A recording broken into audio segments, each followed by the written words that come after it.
Então, nessa daqui eu vou colocar aqui em tela cheia. E quem vai fazer a apresentação dessa vez é o Bernardo Trovão, que vai falar um pouco sobre o trabalho com CAR, com banco de dados, tudo. Pode começar, Bernardo. Boa tarde, bom dia a todos. Eu sou Leonardo Trovão, sou analista ambiental do Serviço Florestal Brasileiro, no Ministério da Agricultura. Trabalhei durante um bom tempo, desde o início do processo de implementação do CAR, a partir da Lei 12.651, em 2012, com a implementação do CAR e do seu arcabouço normativo. E eu estou aqui para apresentar um pouco do contexto, né, do que é o SICAR, né, como que foi essa implementação, né, junto aos estados, né, para poder ali, de repente, esclarecer questões que são importantes na hora de manipular esses dados, né, de gerar informação com esses dados que são declarados no CAR, né, e consolidados no SICAR. Então, a apresentação está dividida apresentando um pouco o que é essa plataforma SICAR como um todo, que de certa forma está associada a esse fluxo de processos e procedimentos, as integrações que o SICAR possui hoje, né? Como se faz para poder acessar os dados do CAR e um pouco de como eles podem ser utilizados e estão sendo utilizados. Então, a primeira coisa para nivelar de entendimento é o que é o CAR, né? O CAR ele foi criado pela Lei 12.651, que é conhecida como Código Florestal, em 2012, conceituado como um registro eletrônico público obrigatório para todos os imóveis rurais com uma finalidade de integrar informações ambientais, certo? Em especial nas áreas de preservação permanente, reserva legal, vegetação nativa, área de uso restrito. E é para todas as propriedades e posses rurais. Esse esquema apresenta um pouco de como são os ambientes, né? Então, a gente tem, para boa parte dos estados da federação, um módulo de inscrição que possibilita a declaração offline, muito parecido com a Receita Federal, em que é gerado um arquivo .car, que é o arquivo de declaração, que é enviado para um módulo receptor, que, por sua vez, é o responsável por gerar o recibo de inscrição, né? Bernardo, Oi. só pedir para você ter um negócio aí no meio da sua tela, que está o meet.com, você está compartilhando sua tela? Ok, Isso, já beleza. removido. Pronto.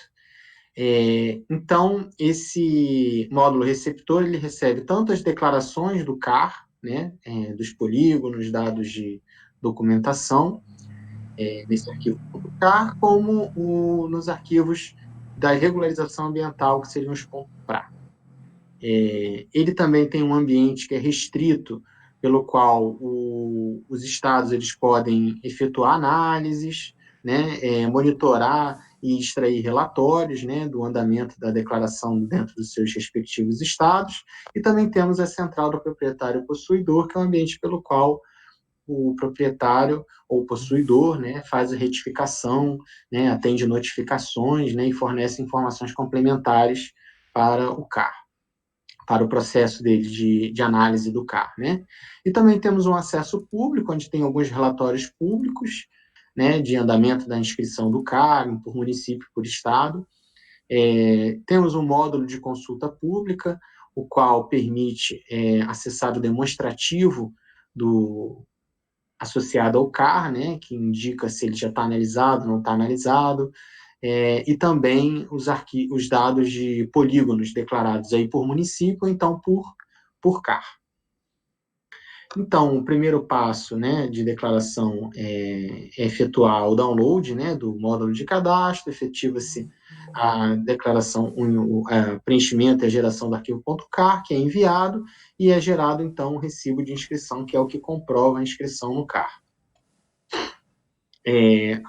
No momento que esses imóveis eles entram, eles são analisados por filtros automáticos, certo? Que já indicam eventuais sobreposições ou inconsistências relativas à sobreposição com terras indígenas, unidades de conservação, outros imóveis rurais que porventura ele venha a se sobrepor. Essas informações também são aproveitadas na análise, durante o processo de análise do imóvel por parte do órgão estadual competente, que, por sua vez, pode demandar retificações ou notificações para esclarecimento de pendências para o proprietário, que vai receber isso dentro de uma central de comunicação, na central do proprietário, e aí ele dá continuidade ao procedimento dele de regularização. Mas aqui a gente vai abordar um pouco a parte mais tecnicista, né, desse processo, né? Então, esse módulo de cadastro ele é acessado por meio de uma aplicação web, né, que gera que tem esse arquivo, tem esse programa do módulo de cadastro, que é uma aplicação que gera esse arquivo .car, que nada mais é do que um GeoJSON, né, zipado, que tem uma série, além das informações poligonais, tem as informações documentais, né, outras informações associadas a esse polígono. Esse JSON, ao chegar no receptor, ele é inserido dentro de um banco de dados PostGIS, em que ele é cruzado com outras informações, como eu já mencionei, né, relativas a terras indígenas, unidades de conservação, áreas embargadas do IBAMA, e, por sua vez, esse banco de dados, ele fornece informações para outros ambientes, né, como ambiente de consulta pública, os relatórios, as aplicações de monitoramento, e ele, ao mesmo tempo, se comunica com a aplicação de análise, do módulo de análise. Então, na medida que os cadastros estão sendo analisados, o resultado dessa análise também migra para esse banco de dados PostGIS, que é onde está estruturado o SICAR. Aqui, esse quadro é importante para os usuários dos dados entenderem um pouco como que se materializa a implementação do CAR, né, ou do SICAR, dentro dos estados da federação. Então, temos aqui, esses verdes são os estados que adotam a solução federal, né? Então, o módulo de cadastro federal, então toda a declaração ela já cai diretamente no banco de dados, né?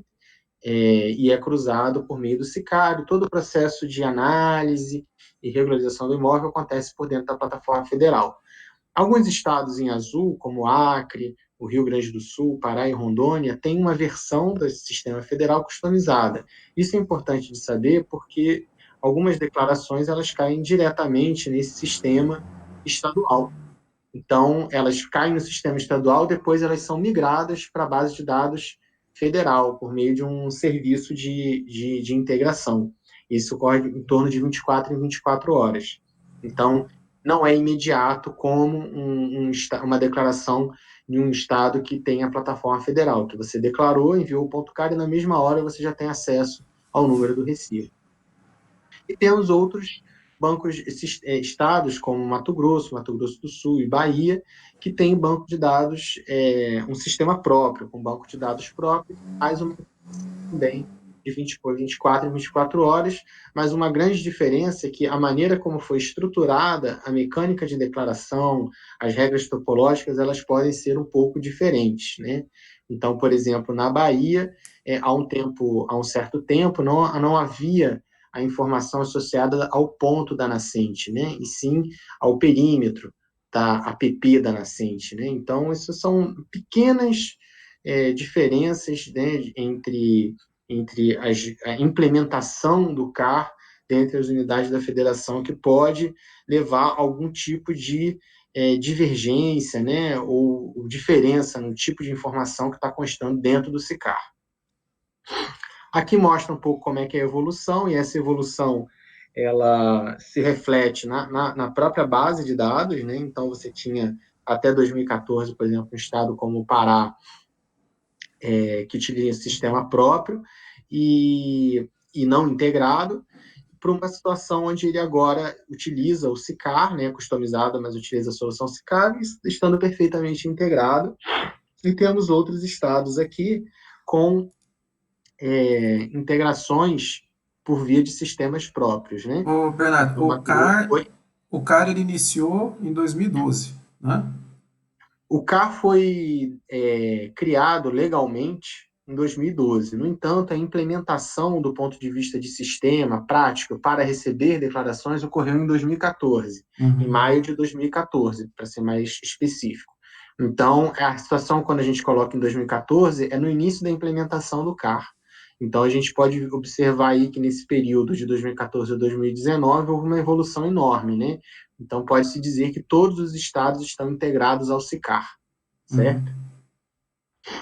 Um outro detalhe importante nesse respeito é que a lei ela criou o CAR, mas ela não criou o SICAR, ela não criou esse integrador dessas informações que foi criado no Decreto 7830 de 2012. Aí foi feito esse ajuste para poder criar esse integrador dessas bases, que por sua vez é o gerador do número de recibo de inscrição, porque senão a gente teria uma situação onde cada estado teria seu sistema, nenhum conversaria com ninguém, e a gente teria informações divergentes, enfim, totalmente incompatíveis, né? Correria esse risco. Então, a criação do SICAR vem no sentido de harmonizar essas informações. Então, a gente tem, em 2018, ou seja, uma informação um pouco desatualizada, mas em termos de ordem de grandeza, não mudou muito. A gente tem cerca de 1,2 tera de dado espacial e cerca de 16 terabytes de imagens, RapidEye, 24 terabytes de mosaicos, RapidEye, Sentinel e Landsat, que existem dentro dessa base do SICAR e que são utilizadas em diferentes etapas, né? Como, por exemplo, na análise ou na declaração Você da precisa inscrição. dele agora? Usa o outro. Aqui mesmo. A gente tem aqui, como relevante dentro dessa base de dados do SICAR, a de imóveis, né, É daqui 20 que minutos ainda, não é? Dá um apresenta limite? cerca de 210 milhões de vértices, Hoje que horas? que é uma quantidade Meia bastante uma? expressiva, né? E a tabela de temas, Meia que vinte e tem, quatro. além dos perímetros dos imóveis, você tem outros polígonos, né, referentes às áreas de preservação permanente, às reservas legais, às vegetações nativas declaradas, que perfazem cerca de 13 bilhões de vértices, né, 79 milhões de registros, né? Então, a gente tem uma quantidade de informações com um nível de complexidade extremamente alta para trabalhar em nível Brasil, né? Então, isso faz com que, por exemplo, a gente tenha uma certa limitação, inclusive no acesso e disponibilização desses dados, um dos motivos pelos quais eles são subdivididos por município na hora de fazer o download, né, para favorecer a manipulação deles, né? Ô, Bernardo, só uma coisa, volta ali naquele. é, Esse seria um dos motivos de usar um banco de dados, né? Você Sim. não consegue usar, por exemplo, acho que nesse tamanho de tabela, só a tabela de imóveis, né? Se ela tem 6,8 GB, tirando a parte que é excesso de informação, são esses 380 GB, só o 6,8 já não caberia, por exemplo, um shapefile, que é o formato Uhum. mais comum que todo mundo usa. Então, assim, seria inviável você ter um sistema de arquivo com um monte de shape solto e, de alguma forma, processar tudo isso. Aí o banco de dados espacial, eu acho que se ele não existisse, não poderia nem fazer. Tanto aquele sistema do INCRA, né, Uhum. qual que é o do CIGEF, que já é feito Sujeito. com PostGIS, né? Quanto esses outros, eles não seriam nem viáveis, eu acho. Pelo menos não uma informação espacial coerente que você pudesse processar tudo de uma vez, né?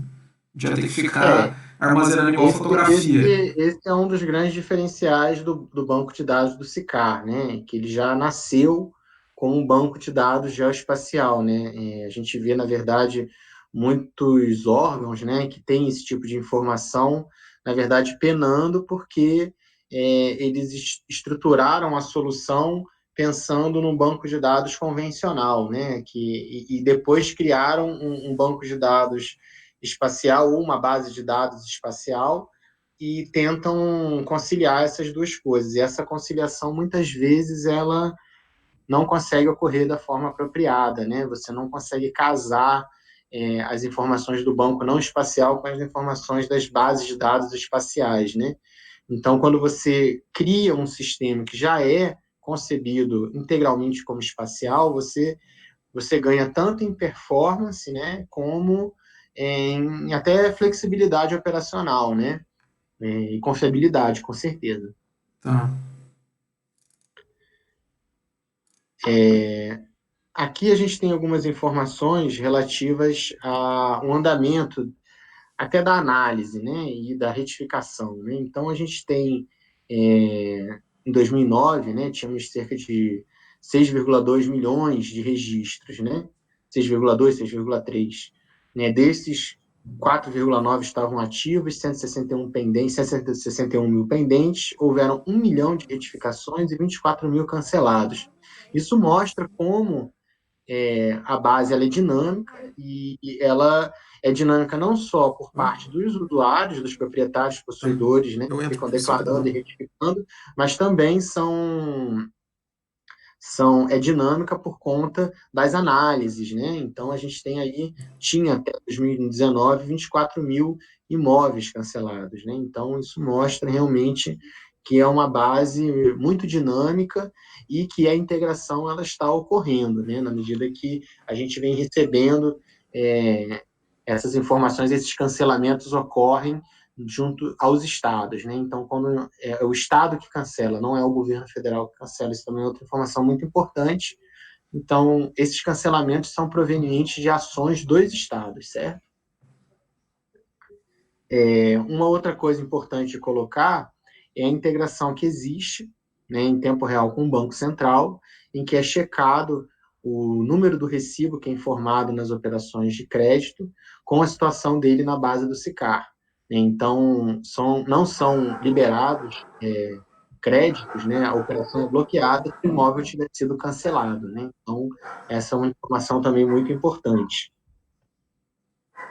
A gente tem um módulo de análise do CAR que eu vou passar de uma maneira muito rápida, apenas para se ter uma ideia do nível de complexidade, né, e de que tipo de informações são verificadas no âmbito de uma análise de um CAR, né? Tá, ô Bernardo, só te avisar uma coisa, e para quem estiver ouvindo também, quando eu entro para falar com você, eu tô tendo que mexer aqui na transmissão, eu tenho que entrar o meu microfone de volta e colocar, porque senão fica todos os ruídos. Os ruídos que você está ouvindo aí o tempo todo, na verdade não está Sim, gravando. Então se eu ouvir um cachorro latindo agora há pouco e tal, ele não certo. estava gravando. Isso que eu estou falando agora está sendo gravado.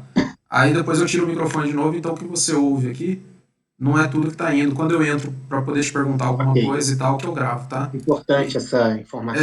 ele já tá com 17 minutos. Daí eu vou. Eu vou correr aqui, eu pretendo Não, terminar em 25. tá, beleza. Mas assim, não, só te avisando mesmo. Vou desligar o meu Tá? microfone de volta aqui na gravação. Você vai Beleza. continuar me ouvindo. Falou. Tá ok.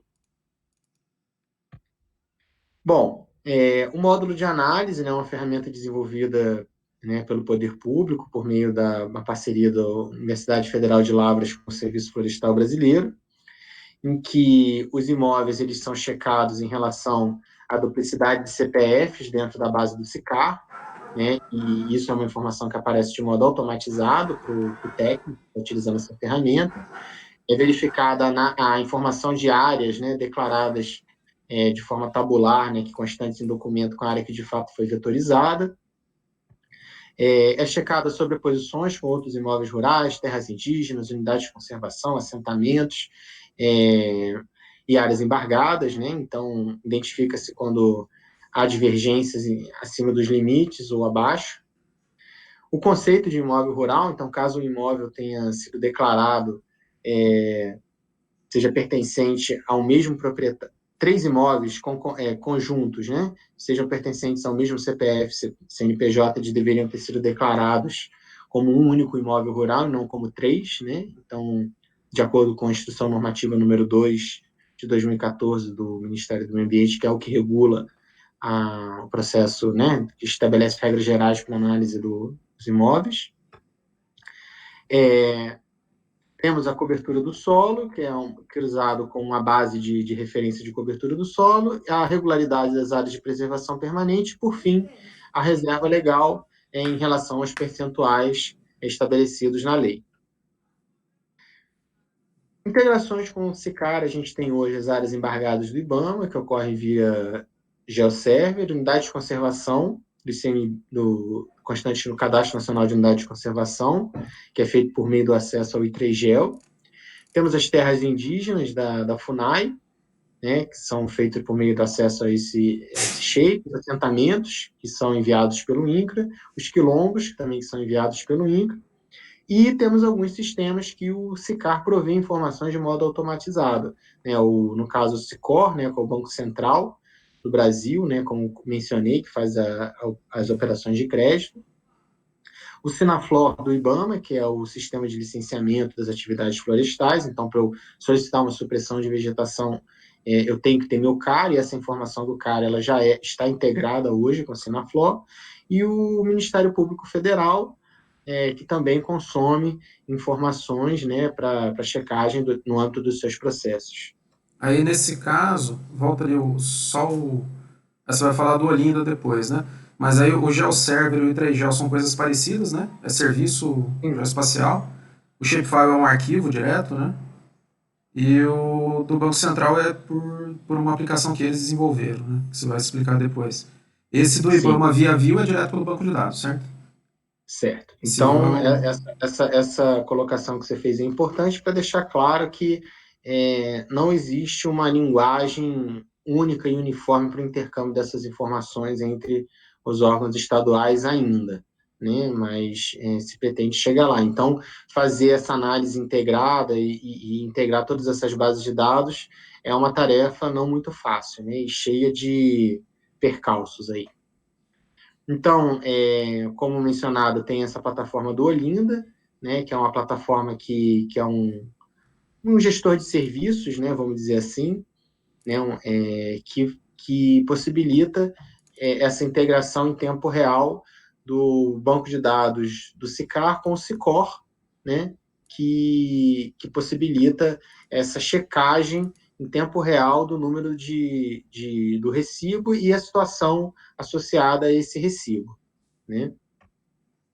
Então, nessa plataforma do banco desenvolvida pelo Banco Central, são identificadas de uma maneira explícita cada campo que será utilizado e os seus formatos, e ela pode ser utilizada, né, por via de acordo de cooperação, né, com o Banco Central, que foi quem desenvolveu essa plataforma, né?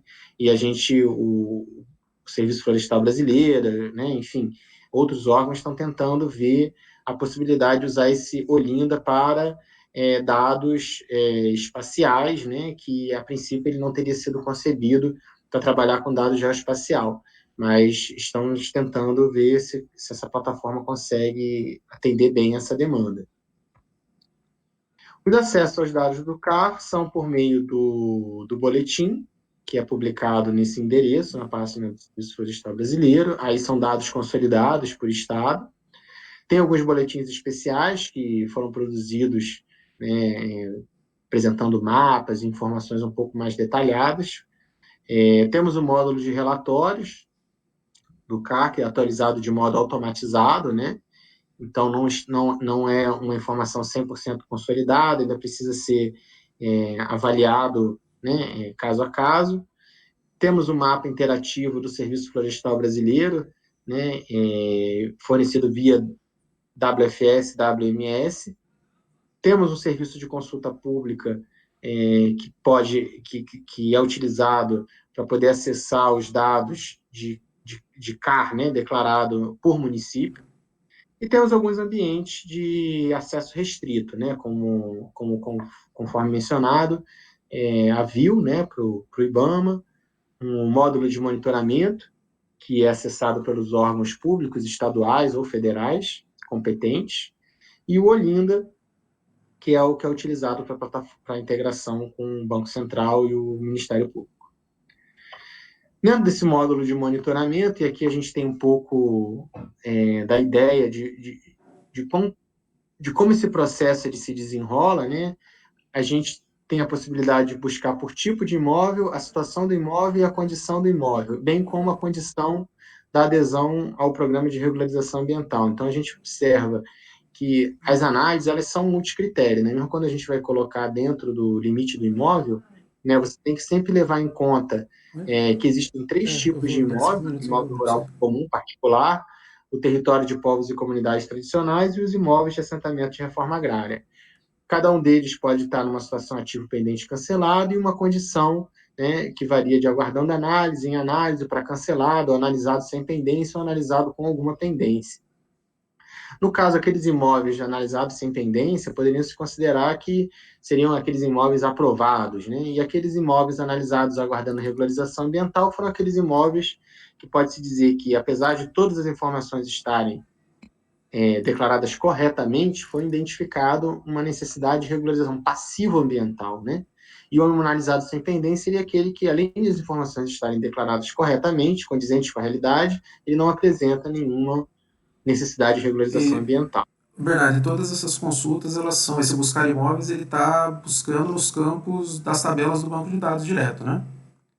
Ele faz a Exatamente. consulta. Esse ambiente de monitoramento, ele é um ambiente restrito exatamente porque ele faz a consulta diretamente em tempo real no banco de dados. Então, se um imóvel é cancelado agora, no minuto seguinte, essa informação já está sendo representada aqui nessa consulta.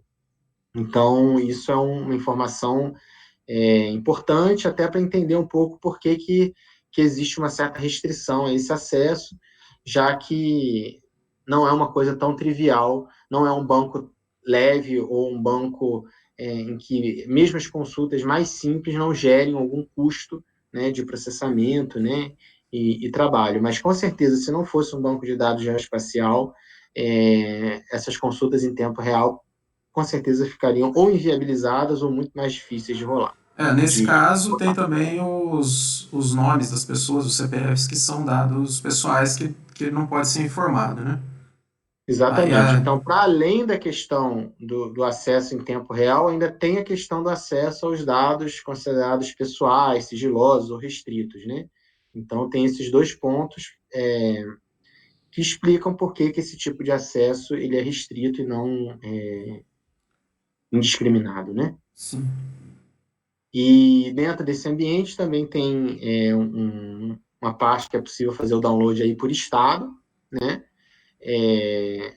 Mas, mais uma vez, alguns estados, dado a quantidade de polígonos, o tamanho do arquivo shape, essa informação fica difícil de ser trabalhada, né? Essa informação Então, ela é acessível para gestores dos órgãos, né? De Secretaria sim, de Meio essa Ambiente daqui, ela estadual. também exatamente porque ela também consome, né? Apesar dela não ser em tempo real, aqui como a gente pode ver, a data ela é uma cópia, né, da informação geoespacial que é atualizada automaticamente uma vez por mês, né? Exatamente porque consumir as informações geoespacial em tempo real de todos os estados e liberar mesmo para acesso restrito é uma coisa que prejudicaria a performance do próprio banco, né? Então, a solução que foi adotada para preservar, né, o negócio mais importante do CAR, talvez, que seja o processo, né, de recebimento das declarações e análise, foi colocada essa solução. Então, os dados geoespaciais por estado, eles são restritos e ainda tem um D-30, né? Vamos colocar Uhum. dessa maneira. Mas você vai passar pelo público? Não, né? Que esse dado ele é disponível no módulo público por município Sim, a para qualquer gente pode, pessoa, né? Não a gente precisa. pode, Eu acho que a gente pode depois. Eu já abordei isso em um outro vídeo, esse dado específico do município. Tá? Eu mostrei como é que baixa a parte pública. sim, Então, esse dado aqui é uma versão um pouco mais atual daquele dado que está disponível para o público. Né? Aquele lá acho que é a cada 3 meses que atualiza. ele tem alguma, o consulta pública, ele às vezes tem alguma dificuldade, né, de ser atualizado de uma maneira tão frequente quanto esses daqui, né? E as tabelas, os campos de tabela de atributo, eles não são exatamente os mesmos, né? Uhum. Tem muita coisa parecida, mas não são exatamente os mesmos. Depois a gente pode abordar um pouco, né, as características das tabelas de atributos existentes no consulta pública, né, e as potencialidades e limitações que eventualmente ela oferece, né, diante dessa realidade que a gente está apresentando aqui do CAR, né? Então, como acessos públicos, né, e exemplos de utilização, a gente tem aqui, né, a base de CAR, de cadastros ambientais rurais, junto com a base de florestas públicas, né? Então, com isso, a gente teria as informações das florestas no país, né, nas vegetação nativa no país. Tá? Por que roxos imóveis? Isso aí foi porque essas pessoas que não têm muita sensibilidade para cores, né, acabam definindo, né? E essas pessoas que são associadas a essa parte geoespacial e banco de dados, elas não têm, em geral, muita Não, eu angústia. lembro. Só para avisar o pessoal do É, curso que eu escolhi esse roxo por acaso, porque não tinha nenhuma outra cor em outro lugar e ficou roxo mesmo até hoje, né? Esses tons de violeta aí. Mas é beleza. assim, Ah, são coisas da vida mesmo. Então, a gente tem aqui essa distribuição, né, dos imóveis, né, declarados no CAR, junto com apresentados no mesmo ambiente que as florestas públicas constantes no Cadastro Nacional de Florestas Públicas, que também é gerido pelo Serviço Florestal Brasileiro. sim.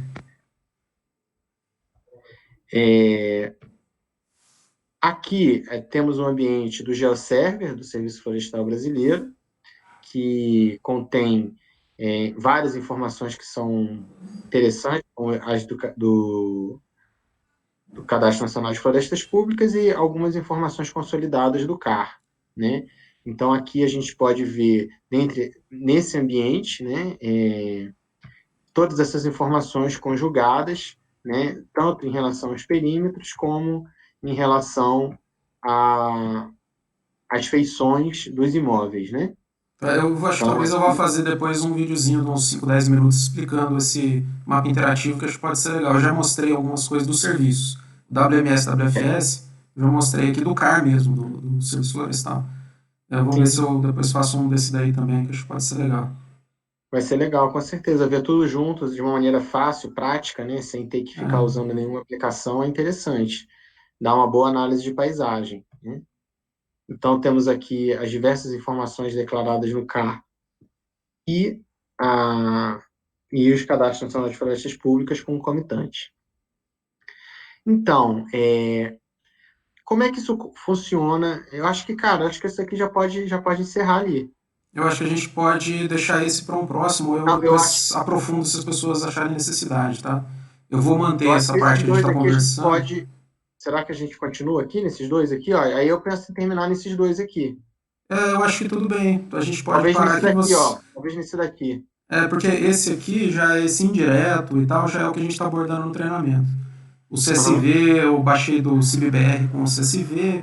O Shape, eu usei uns exemplos aqui. Eu vou acabar baixando alguma coisa do IBGE e tal. Aí a gente coloca. Eu acho que pode encerrar nesse segundo, sim. Aí, se for o caso do pessoal pedir, a gente faz mais uma discussão depois. Beleza? Tá. Bom, então aqui a gente tem uma apresentação, né, uma figura fazendo uma reflexão de qual seria a forma mais eficiente de processar a base, né? Todas têm uma vantagem e uma desvantagem, né? Então, o que se pode fazer como uma das opções, né, para a utilização desses dados do CAR de uma maneira indireta, né, do banco, né, por meio de shapefiles e CSVs, né, se utilizando por meio do join tabular, né, com um CSV com o número do recibo e mais algumas informações, você consegue associar isso ao shapefile, né, ao perímetro do imóvel por meio de uma ferramenta de join tabular, por meio de uma aplicação como o QGIS, por exemplo. Tem alguns consumos que poderiam se considerar diretos, né, em que por serviços, né, em que a gente poderia consumir por WFS ou WMS, né, as informações que estão constando dentro da base, né, ou por meio diretamente do banco, né, e aí a gente está falando já de consultas diretamente no banco, né, e aí a gente vai ter que se utilizar por meio de scripts, né, porventura SQLs, né, enfim, consultas estruturadas, né, em que a gente já vai conversar com a informação estruturada na forma de banco, né? Então, isso agrega uma flexibilidade operacional um pouco maior, né? Talvez, com certeza, uma vantagem no processamento, né? Na velocidade de processamento, mas agrega uma certa dificuldade, né? Ou uma certa complexidade na hora de montar essa consulta ou de manipular esses dados, né? Aí a pessoa precisa já ter uma certa iniciação nessa linguagem de banco, né? Então, todas essas alternativas, elas têm prós e contras, né? Envolvendo aí tanto o que se objetiva fazer com o dado, como as características de quem está manipulando, né? Então, acho que essas seriam as coisas mais importantes que eu teria para colocar aqui no que diz respeito a esses dados que estão constando no CAR, né, e a forma de acessar. Tá, beleza. Aí a gente vai, eu vou andar aqui com o restante e Aí eu tinha esses casos aqui, ó, olha essa apresentação aqui, talvez isso daqui a gente pode... pode falar, eu acho que quando eu for falar do banco, eu vou acabar falando das ferramentas e a gente volta nessa É, parte de simplificação para mostrar como é que funciona o GeoServer, por que que ele funciona vou melhor te ou mandar essa pior e tal. apresentação aqui, tá? Tá, beleza. Eu vou encerrar aqui só a gravação e a conversa. E Eu aí posso te depois a mandar gente alguma continua coisa por conversando. aqui? Eu acho que não, viu? Pelo Meets aqui, acho que você tem que mandar por e-mail. Aí você me manda depois. Eu vou encerrar aqui então, Bernardo. Obrigado. Aí eu encerro Valeu. a gravação e aí depois a gente, qualquer coisa, se o pessoal achar legal, só para concluir o vídeo, eu trabalhei com o Bernardo um tempo juntos, a gente participou bastante do desenvolvimento dessas ferramentas todas, por isso que para a gente é mais familiar. Hoje você está onde? Você está no, Agora eu estou no Sensipan, né, na. trabalhando aqui no Centro de Estudo do Sistema de Proteção da Amazônia, né, trabalhando aí no âmbito da subcomissão de integração de sistemas e dados para a proteção da Amazônia, né, no âmbito do Conselho da Amazônia, né. Tá. E eu estou aqui no Espírito Santo, no Instituto Nacional da Mata Atlântica. Estamos na Amazônia e Mata Atlântica pelo tempo que for Implementando, necessário. falta só o quê? O Pampa, O né, Cerrado a gente já estava, e, né? Você e a ainda está no Caatinga, Cerrado? né, É. e a Caatinga Mas para a gente dominar todos os o biomas Brasil, do né. Brasil. Beleza, obrigado. Valeu, Falou, Bernardo. valeu. Vou só parar a Um abraço gravação aí, aqui e tamo aí junto. depois eu converso com você aqui rapidinho.